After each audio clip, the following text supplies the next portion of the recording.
voulez pas vous faire un petit câlin, vous êtes mignons quand Non. même.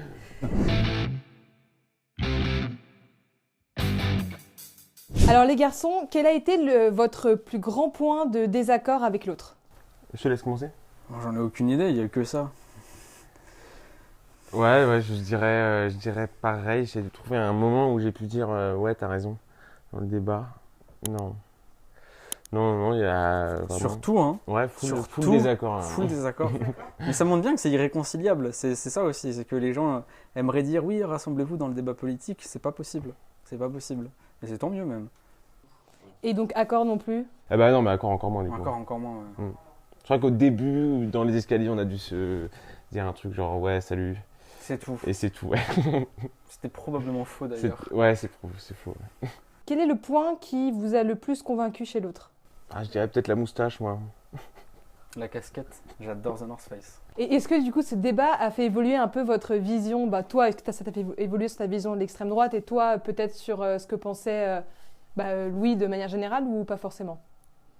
Moi, pas forcément. J'avais déjà eu l'occasion de débattre avec des gens de gauche radicale.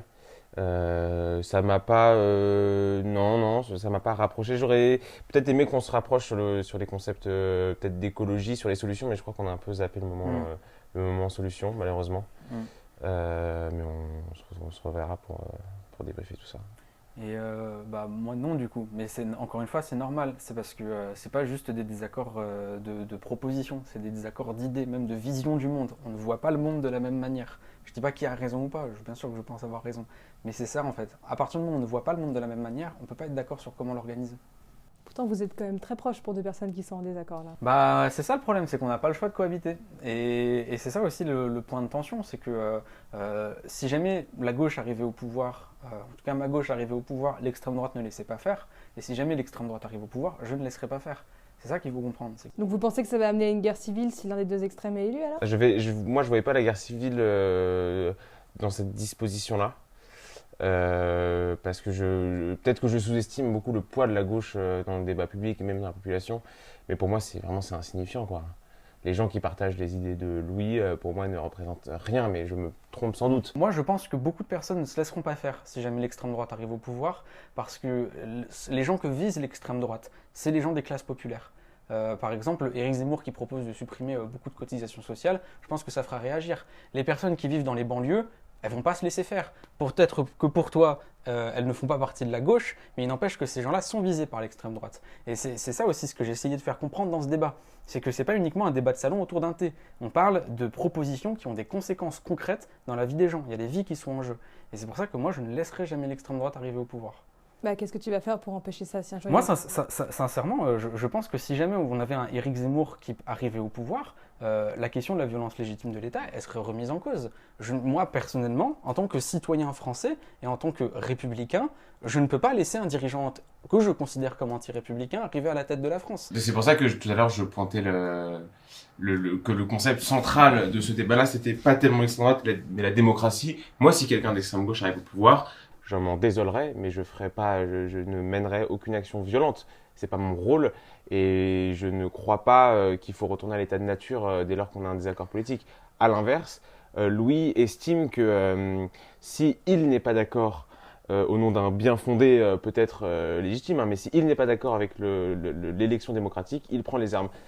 Je vous laisse comprendre qui représente la plus grande menace pour la démocratie Je actuellement. trouve un peu excessif de parler d'armes. C'est d'ailleurs plutôt le fantasme de l'extrême droite parce que j'ai jamais mentionné le terme. Non, mais quand tu dis que tu feras utilisation de tu remettras en cause la violence légitime de l'État, tu vas pas commencer à... Non, bien sûr que non. Tu sais, il n'y a pas que la violence. Et d'ailleurs, il faudrait être complètement fou pour essayer d'aller s'attaquer à la police. Je veux dire, déjà, il y a la question morale qui est un débat intéressant, mais il y a aussi le fait que ces gens sont 10 fois plus armés que nous. Enfin, moi, je me suis déjà retrouvé en manifestation face à des policiers assez véhéments. Je sais très bien que personne ne fera jamais le poids. Après, la question, et c'est ça que j'essaie de faire comprendre, ce n'est pas un débat d'idées. Ce n'est pas parce que je ne suis pas en accord. C'est pas je ne suis pas d'accord avec l'idée de cette personne-là, donc je vais faire un caprice. C'est le jour où on mettra des personnes avec qui je suis proche ou même moins proche, mais parce que, pour une raison discriminatoire, on leur enlèvera des droits ou on les réprimera, je ne pourrai pas laisser faire.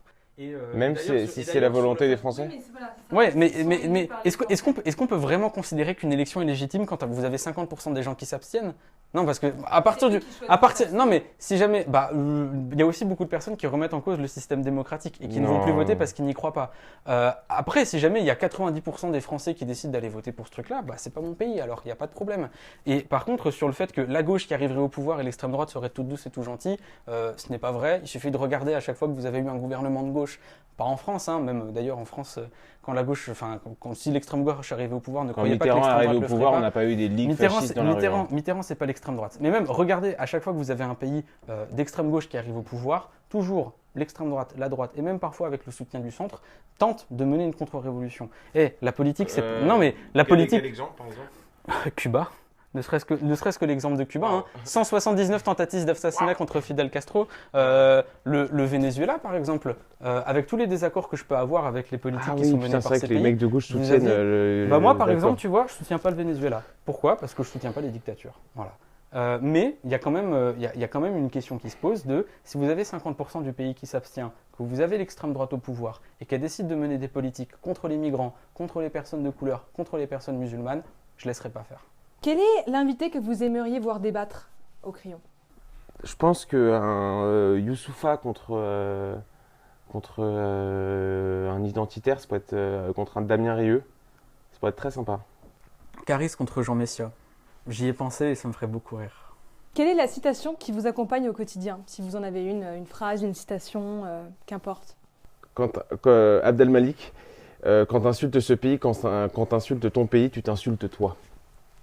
Voilà. J'ai plus le nom, mais vous le retrouverez facilement. Être de gauche, c'est d'abord penser au monde, ensuite penser à son pays, ensuite penser à sa famille et après penser à soi. Être de droite, c'est l'inverse. Écoutez, merci à vous d'être venu au Crayon. C'était un vrai plaisir de vous recevoir. C'était un plaisir.